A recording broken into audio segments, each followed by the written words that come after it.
All right, welcome into episode, I've lost count, the next episode of the Nick Broeker Show presented by the Young Alumni Collective.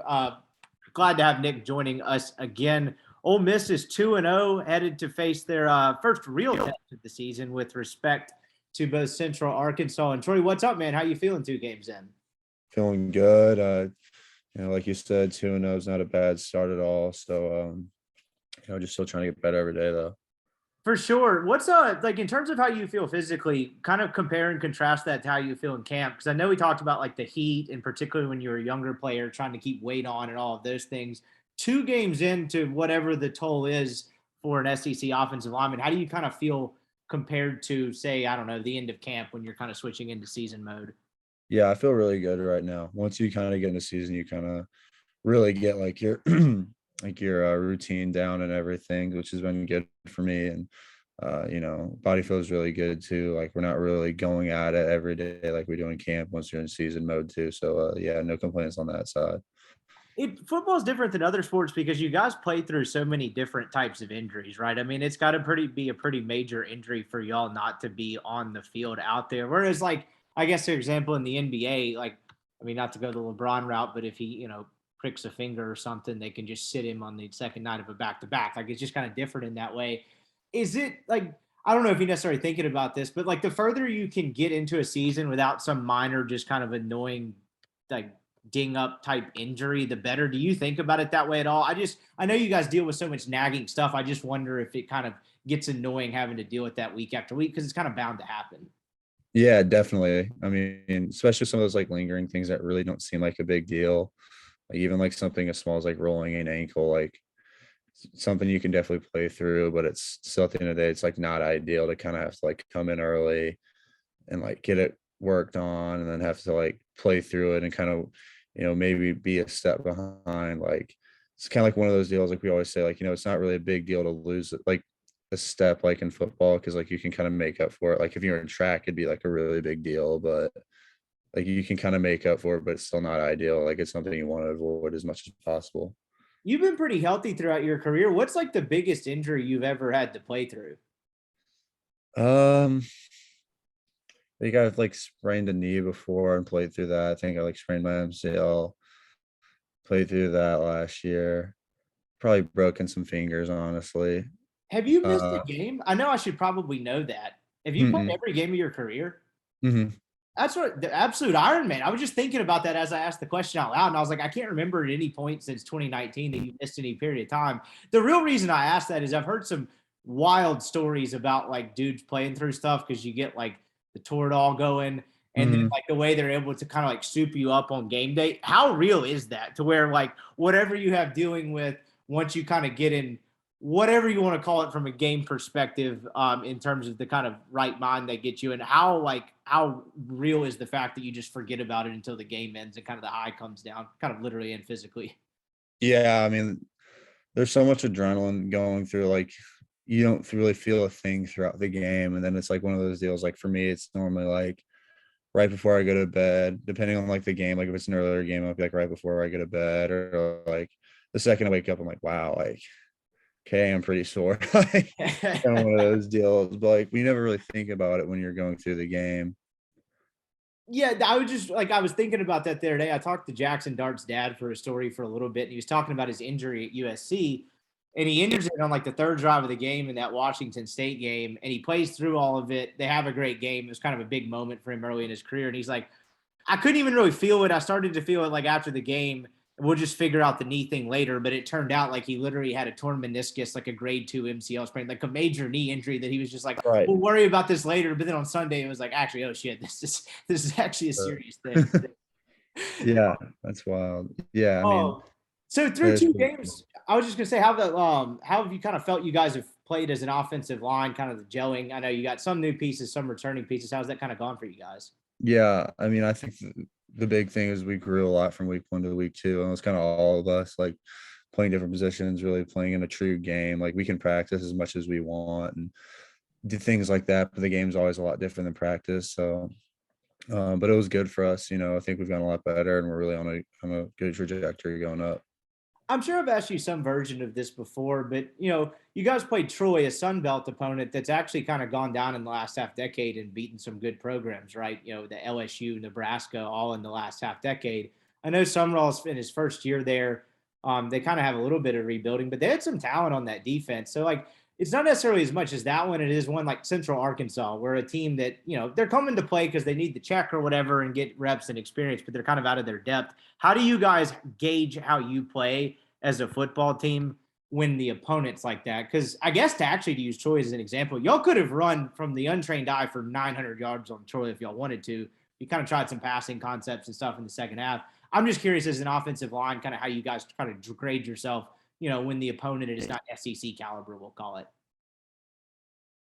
Yeah, definitely. I mean, like you said, I mean, we scored 59 points, but like we probably should. Like, you know what I mean? Like that's kind of what we expect against a team like Central Arkansas. But like things like a game like that, we try to just pinpoint and make sure our technique's still really good. It's not just like, oh, we're, superior in terms of like, okay, like we might be faster, stronger.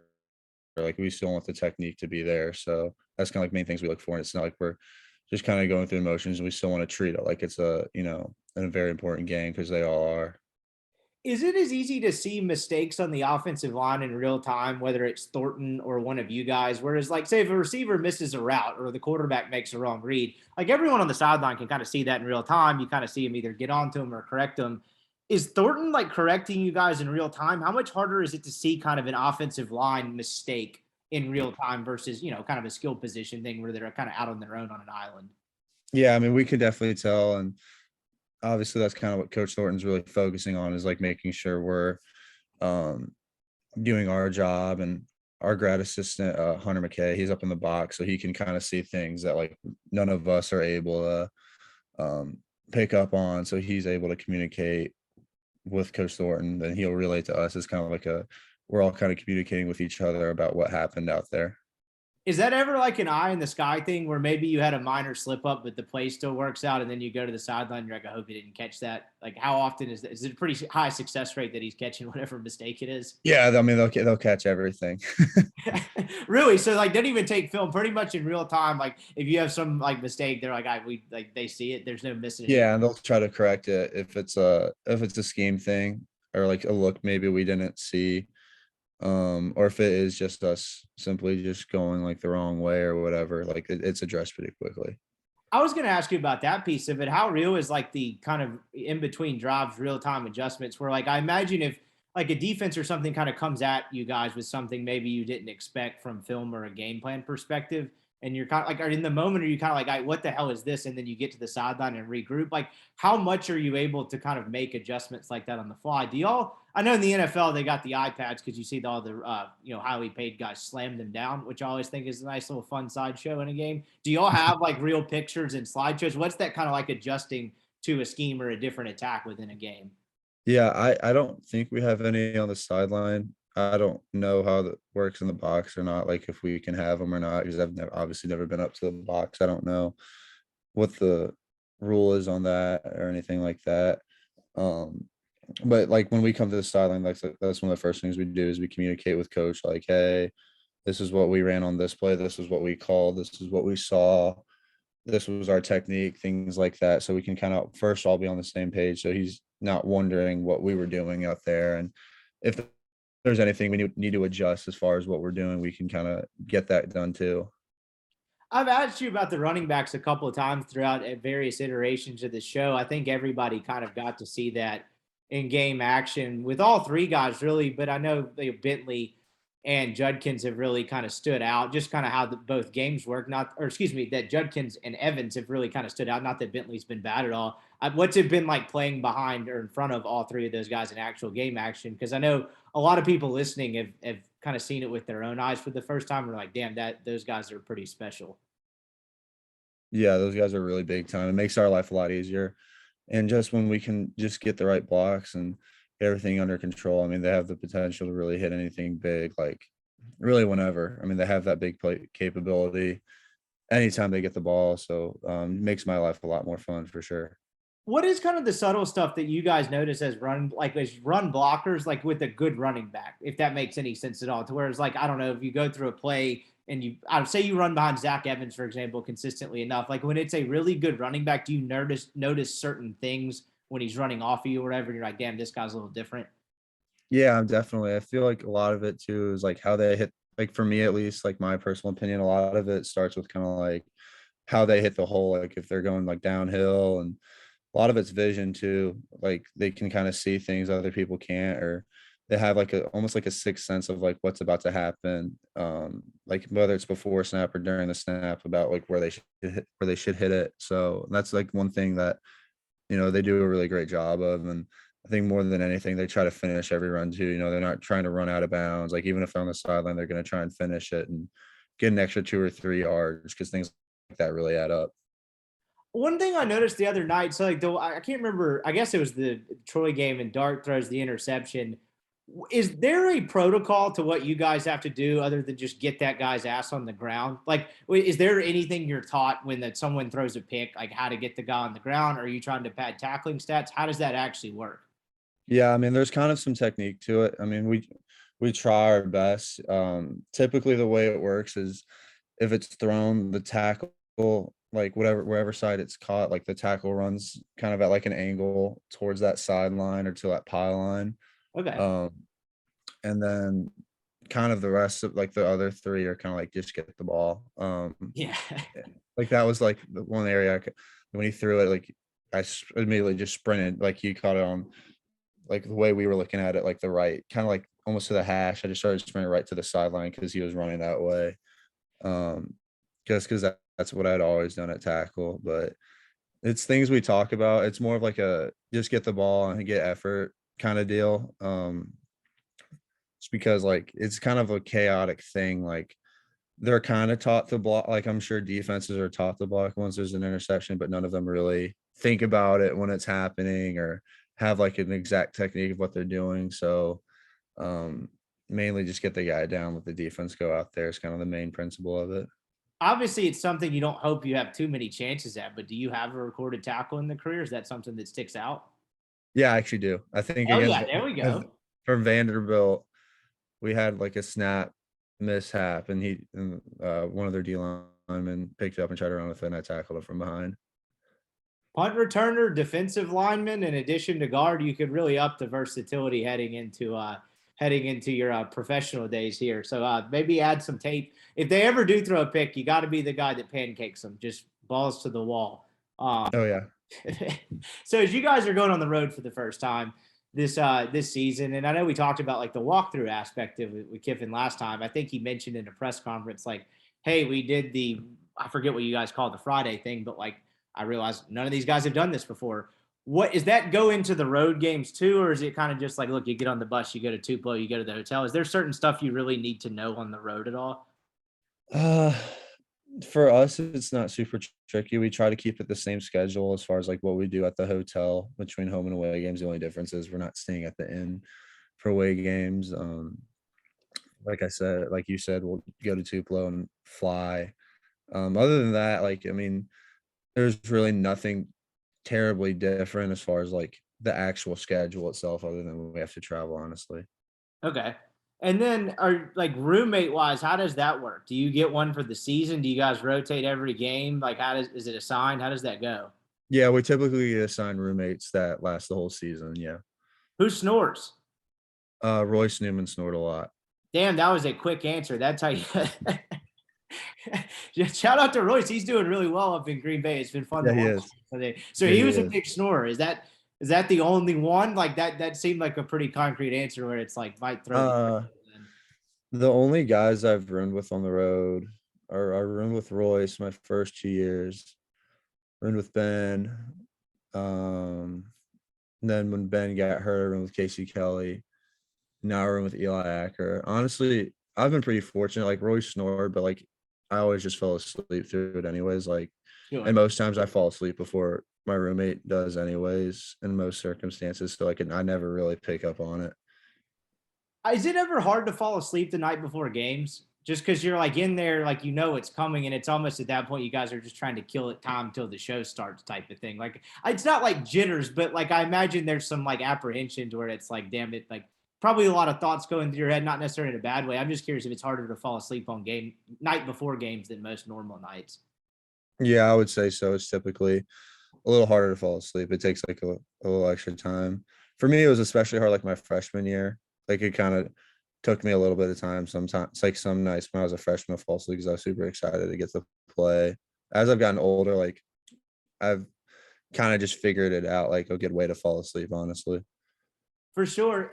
I know you guys prepare the same way as best you can for every opponent, but you have a road game this week. You get a really good Kentucky team the week after that, and then it's kind of off, or excuse me, sorry, Tulsa in between. But like point being, like it really kind of starts to get off to the races here, and like you kind of get in easing into the teeth of the schedule. Is there? Y'all probably don't talk about it, but is there like a subconscious, whatever you want to call it, mindset change in practice when you kind of start to get to this part of the schedule and you know that like, hey, every week we're going to be kind of in a dogfight here? Yeah, definitely. I mean, as especially for some of those games, like you said, we prepare for everybody the same, but like some of those games, like you can tell like there's a little bit of extra energy, a little bit extra juice at practice and everything. So as you guys head into this week, Georgia Tech had a really good they played really well defensively in their opener against Clemson, struggled a little bit offensively. Is it harder at this point in the season where you're playing an opponent where there's maybe not as much tape on them? I know it's not a first year head coach, but like this version of this year's team, I imagine you can gain some stuff from, I think they played Western Carolina last week, but when there's just a limited sample size in general, no matter the opponent, is it harder to kind of prepare for a team earlier in the year than later? Yeah, a little bit because like you said, like there's not a whole lot of tape, especially that's why week one's always so tricky because you're trying to pull tape from like this year we were trying to pull tape about the Troy players, but also had new defensive coordinators who's from a different school. That is kind of nice that Georgia Tech has played two games, so we kind of have two games to kind of revert back to. But like you said, like once you get later into the year, like once you kind of hit like a few weeks in the season, I mean, there's definitely a more established, like, okay, we know what they're going to do now. Kiffin got asked about this in a press conference on Monday, and it was kind of a silly question, like for the setting, I'd say, about like the upsets in college football and just his thoughts on it. It's like, I'm pretty busy here, my guy, but I'm just curious. I know you guys keep up with some stuff, and you had obviously A&M go down, and then Alabama played kind of a really tough game there in Austin. Like, do y'all ever like pay attention enough to think like, okay, maybe this thing's a little more wide open than we thought? Like, it just seems like there's a sense that the West is pretty even, and maybe more even so than it's years past. Do you guys as players, even if you're not necessarily consciously thinking about it, can you sense that stuff on a week to week basis?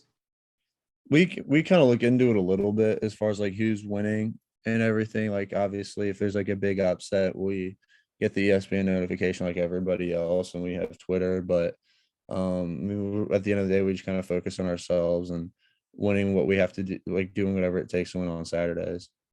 Do y'all get to watch much football? Because that was actually, I mean, y'all had it way worse than I did, but I was like a full time reporter. Like, unless there was an 11 o'clock game, I wasn't really watching much because we get there at 1, and then probably the game ends at what, 6, and you're riding till 8. Y'all's obviously is even worse, like in terms of early and late portion of it to some degree. Do y'all watch a ton of football, or is it mainly when you're just playing early games? Mainly when you're playing early games, like you can kind of catch like a later game. If we play a night game, we might get like a little bit of downtime in the afternoon to like stay in our room, and if that's the case, then we'll watch a little bit. But um, don't really get a chance to watch a ton on Saturdays, honestly. Yeah, that's what I figured was probably the case. Do you have a favorite part about playing on the road? Like it seemed like last year, particularly that team, you guys kind of relished that, right? I mean, winning in front of 110,000 people in Knoxville and a couple of the other places you guys went and won at had to be pretty satisfying. Is there a favorite aspect of playing on the road for you?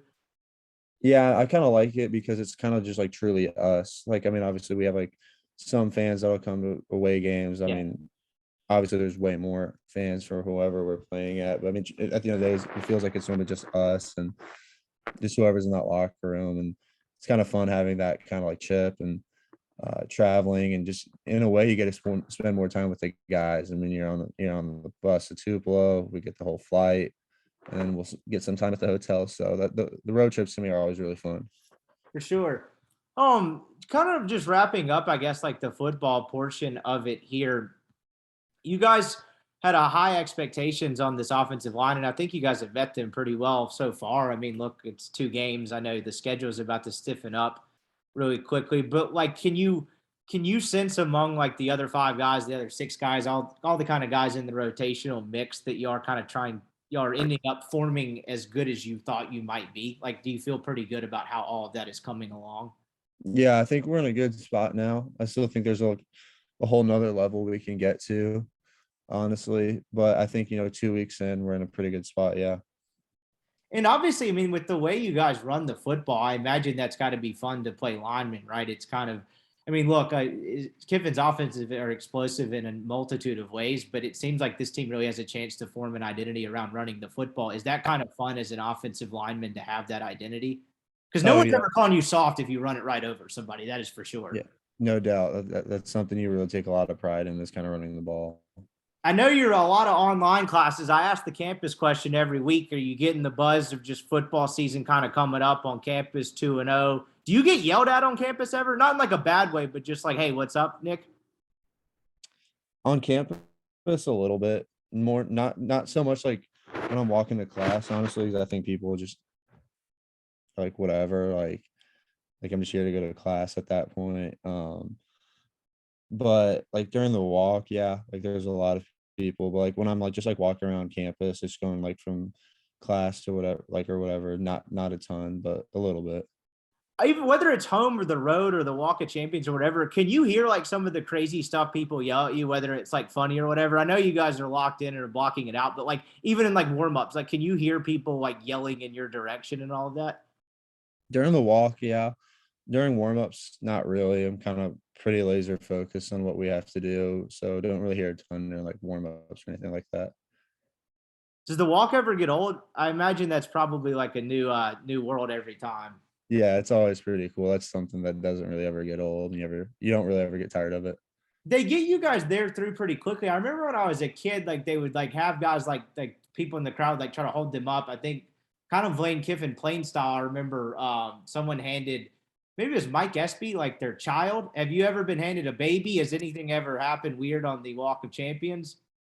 I think I did take a picture with the baby one Really? time. Give it Uh, back. yeah. uh, I haven't really been held up. I mean, obviously whenever I see my family, I'll like, walk over and spend like a minute or two with them before I have to go do the rest of the walk. But other than that, like don't really ever get stopped unless like I'll see, like I have a couple of really good friends from home that go to school here that I'll maybe stop and see for 30 seconds. But other than that, I just kind of walk straight through. Lane dresses to the nines for that sucker too. Have you ever played for a better dressed head coach? No. I don't think there's much of a competition there. I don't even know if I don't think there's many else in college football that dress like him, to be fair. and you probably won in the NFL because those dudes are just Yeah. wearing t-shirts these days to coach the games. That Mhm. may have peaked in that sense, but yeah, Kiffin's fashion get up is pretty solid. How would you rate Juice's walk down the Walk of Champions? I did not see it personally. I saw some video of it. How did that go? It looked good. I mean, there was no mishaps. I mean, he stayed pretty focused. So he was on a little leash. So he did really good. Hell yeah. So last thing I kind of have for you is just I know we talked a lot of offense. You guys are on the sideline. I know you're kind of focused on other stuff when the defense is on the field, but one of the things I've noticed throughout these first couple games is how remarkable they've done on the defensive side of the ball hitting the transfer portal. I mean, you can tell that Coleman's going to be an impact guy already. Troy Brown has been really good. Is it kind of like, I'm just curious, what are your thoughts on the amount of guys that are able to pull in from the portal that just kind of hit? That's 3 years in a row now. It's really incredible because that's not a guaranteed thing at all. I imagine it's a little easier than high school because they're growing in their body more. You probably have some game tape, but it's pretty remarkable what they've done with that. I'm just curious if you've noticed that at all because the defense as a whole has gotten a lot better since you stepped Mhm. on campus. I thought Mac did a good job in 19 for the record. It kind of bottomed out in 18, but I'm just curious, like, what are your thoughts on that and if you've noticed it at all? Yeah, but the defense is light years better since I've been here.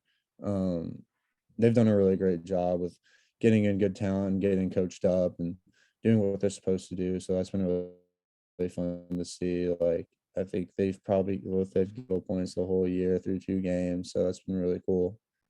They talk about a lot, kind of trying to build cohesion and culture with a lot of the new guys. Does that stand out at all? Like, do you guys do more stuff to try to kind of be cohesive as a team when you have so many guys coming in and out year over year? Because you Yeah. came into college football at an interesting time, right? It's a whole different world from your freshman year in that sense.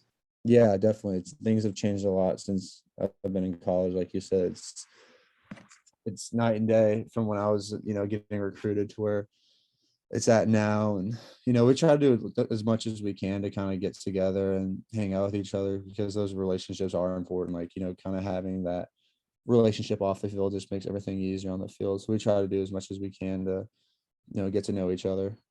I finally found a place to live here permanently as I look around amongst these boxes I haven't unpacked. But when I do have to get out of this place, can I put the Nick Broeker for sale sign up in the yard? Maybe get a little photo of you in a suit? Absolutely. Nick Broeker, my realtor, SEC guard, Ole Miss standout. I appreciate the time as always, my man. Look, good luck this week. We'll chat again soon, and look forward to watching you play on Saturday as always. Thank you a ton. I really appreciate it.